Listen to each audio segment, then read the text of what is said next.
Hey there, Python enthusiasts!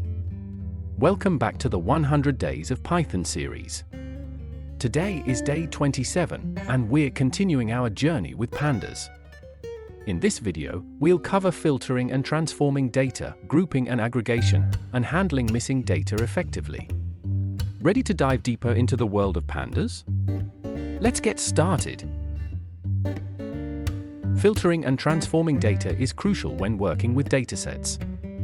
Let's start by filtering data based on conditions. You can filter rows in a data frame based on conditions. For example, let's filter rows where age is greater than 30.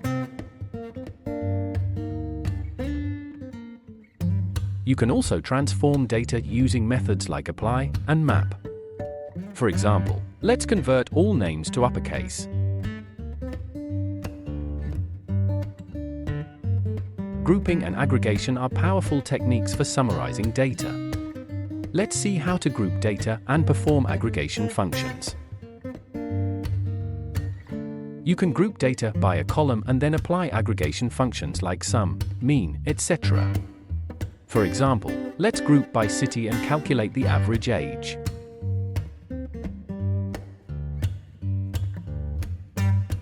You can also use multiple aggregation functions.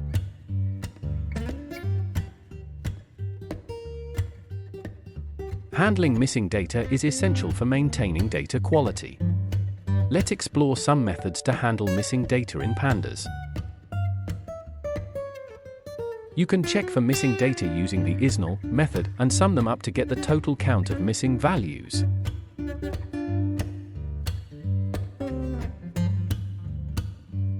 To handle missing data, you can either drop the rows or columns with missing values or fill them with a specific value. And there you have it, folks, an in-depth look at data manipulation with Pandas. You've learned how to filter and transform data, perform grouping and aggregation, and handle missing data effectively. If you found this video helpful, don't forget to hit the like button, subscribe, and ring that bell for more awesome Python content. See you tomorrow for day 28. Keep coding and happy data manipulating.